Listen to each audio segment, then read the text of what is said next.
What is up, guys? JD here. Hope you're doing well today. Got a model in that we have not checked out before. I know the OE is Tuya, but this is one I'm not familiar with. Let's get into it.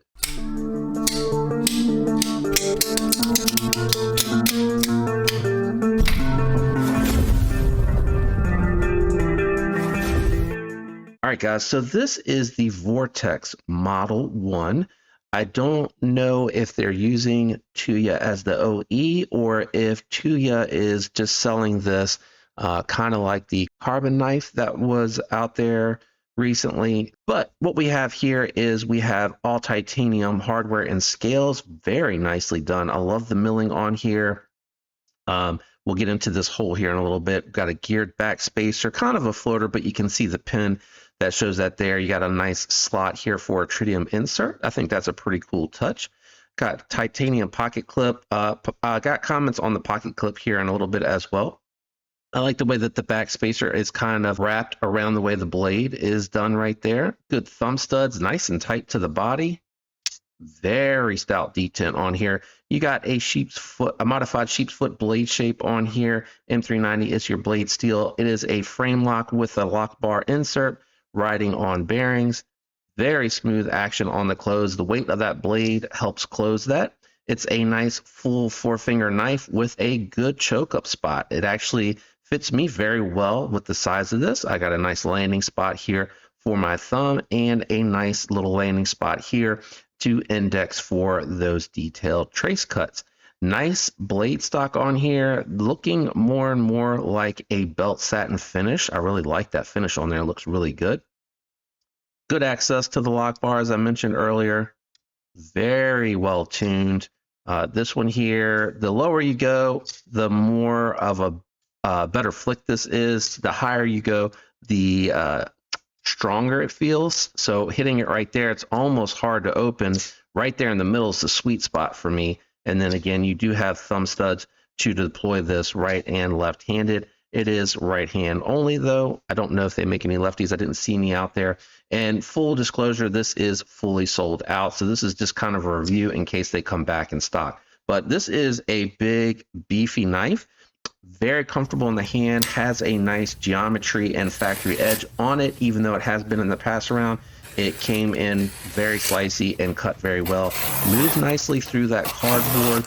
Each cut felt very easy to control going through there. And then, of course, with this type of blade shape, those trace cuts, really easy to control and fire through those very, very nicely.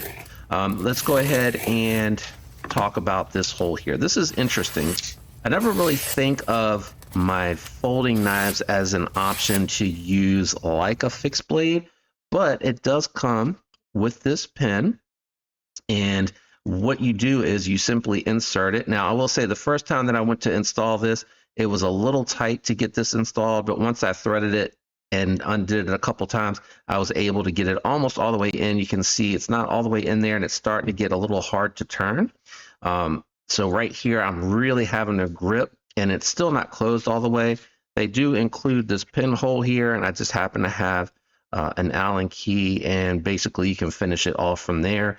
I think as you probably use this more, it will be easier to thread all the way in and out because it has gone a little bit further each time that I've done it. So right now, even if you disengage the lock bar, it is completely, totally locked out solid. There's no way to accidentally close this. Now, I will always caution you because you do have, it's not one piece of steel. You do have a handle here. The lock bar is working with this pin to lock it out, but I always tell you to err on the side of caution. I still would not baton with this. If you're like having to heavy push cut or anything like that, you can work with this and just know that you have that extra bit of security. As I mentioned, me personally, I haven't been able to get it all the way out here by myself. See, now it's loose enough, and it's about where I was able to stop doing it by hand. And I'm really having to squeeze to get that on there. The other thing I'll say is you're going to want to probably, I don't know that they included that whole for what I'm doing here to try to close it. I just happen to do it that way. I'm thinking that if you want to have this and keep it, you may want to throw it on a lanyard or something like that, but you would have to have a lanyard long enough to reach. So this is going to be hanging off the back. What I think would have been really cool, instead of doing the lanyard like this, I think it would have been cool if they could have designed it so that you can kind of put it into the heel here and screw it in so that it's kind of a part of the knife and you don't have to keep track of it separately. Just some feedback for maybe a version 2. I know that would include that would require, I'm sorry, making this backspacer a little bit different. Right now it's wrapped to the blade, which I think is a nice touch and looks nice. But, you know, if you could, I think it would work really nicely. Maybe, I don't know, I'm trying to think of how else you could do it. Maybe you could still have this wrap piece here, and then instead of having the lanyard, just have this open, and maybe you can screw it in here. I'm trying to think of where else you could do it, because when it's in the closed position, there's no other hole here to put this in. I mean, maybe it's intended to right here. No, that feels kind of sketchy, and it would stick out really far. I wonder if you could build it to be like this screw here and hide behind the pocket clip. That might create a hot spot. I don't know. Just trying to think of a way that you could incorporate it without having to keep track of it separate. I would worry about losing it. And I think most people that are going to get this probably may not leverage that. Let me know in the comments. What are your thoughts about the pin construction? Do you like that feature or no? And is it a concern for you to keep track of it separate? Maybe it's not. Maybe it's not, and I just don't realize it because I've never had to do that myself. Either way, let's go ahead and do some size comparisons. All right, I have my Kunwu Padre and my Vera Engineering Mini Nova on the table here with the Vortex Model 1. As you can see, this is actually larger than both of these models. Got 2 more size comparisons, and then we're going to grab the scale and weigh it. All right, we have my Berg Blades Alpha and my Golden Design Sub Caliber on the table here. Alpha is a pretty big knife in my lineup, one of the ones I enjoy carrying, like the Padre, that's a little bit more full size. And again, you can see the Vortex Model 1 is larger than both. Let me get these two off the table. We'll grab the scale and check the weight on the Vortex Model 1.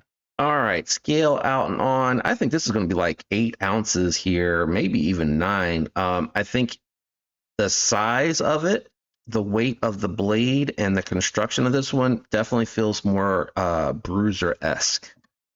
So, wow, way off, coming in at 6.5.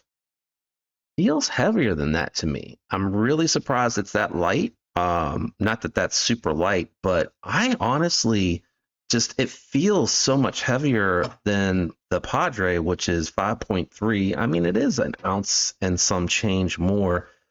I swear, I really thought this was going to weigh more, guys. All right, final thoughts and impressions on the Vortex Model 1. I like the cutting geometry. It is impressive how slicey it can be and how useful of a blade shape this is for a nice knife of this size. Pleasantly surprised by the weight. Not as bad as I thought it was going to be. Definitely think this is something you could carry in some jeans. I love the knurling, or the milling pattern, I should say, here on the titanium scales. And I actually like the pocket clip, although I will say the pocket clip is really stiff and a little tough to get in and out of the pocket. And with my jeans, I was getting a little caught up on this relief cut.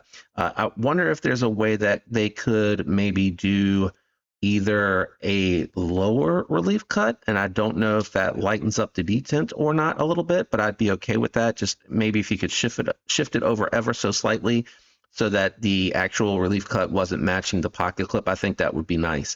The other thing too, I would love to see if they could figure out a way that you could just stow this. I know it's going to add some weight, but I mean, this is really not that heavy, that you could kind of stow this onto the knife in some kind of way, shape, or form. If you could make it inline and stow it back here instead of having the lanyard. I really don't know that you need the lanyard, but again, I know a lot of people do like the option to be able to put that in there. Maybe what you could do is you could have this be solid so that you could screw this in and have it kind of sitting back on the back, maybe a la glass breaker style. I know people are going to kill me for that.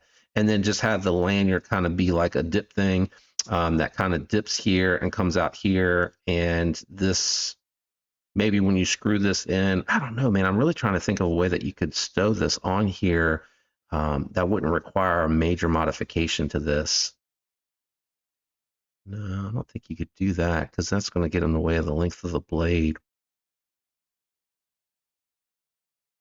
I mean, could you change this to, instead of it being, well, that would be, you would need a tool then, JD, to do that. I'm trying to think, like, could you do it so that it could double as, oh, what about a thumb stud? Because if you're going to lock it out, you could just undo it from the thumb stud. I don't know. I'm really trying to think of a fix for that. Somebody might throw that in the suggestion. Down in the comments as a suggestion on where you could do it. Those are just the two things I could think of. Or maybe you could, maybe there's a style lanyard where you kind of fold it over and pull it tight, and then that way you can just unfold it and do it that way. It might be a more simple solution, honestly, now that I'm thinking about it. All right, so I grade on a scale of 1 to 10. 1 is lowest, 10 is the highest. A premium built knife like this, meaning titanium with super steel on here. And if I recall correctly, I believe all the hardware, nope, hardware is steel. So that probably helps keep the cost down a little bit. So that's fine by me. I don't mind steel hardware at all, especially because this is coated steel hardware. So I do like that. It gives a little bit of flair instead of it just being polished steel. And that's one of the complaints that I have about the Padre. I wish the Padre could have been dark blasted instead of it just being that polished steel. I think that would have been really cool. On this one, for me, I'm actually going to go 7-8. I really like this. A few things, just the pocket clip and the locking mechanism. Not that it doesn't work. It's just, I think it needs to be broken in a little bit more. Man, that detent is actually, it is really strong. I think, it's a cool feature. I don't know that it's necessary unless you're worried about people trying to baton with this or something like that, which I would not recommend with your folder. Just go ahead and get a fixed blade for that. But let me know, do you agree with where I landed on the Vortex Model 1? I would love to hear what you think down in the comments below. If you enjoyed the video, a like would be appreciated. If you're not subscribed, definitely consider subscribing. Affiliate links are down in the description, and they do help the channel when you use those. Totally up to you guys. Special shout out and thanks to my channel members. I love you guys. Thanks for hanging out with me today. I'll catch you on the next one. Peace.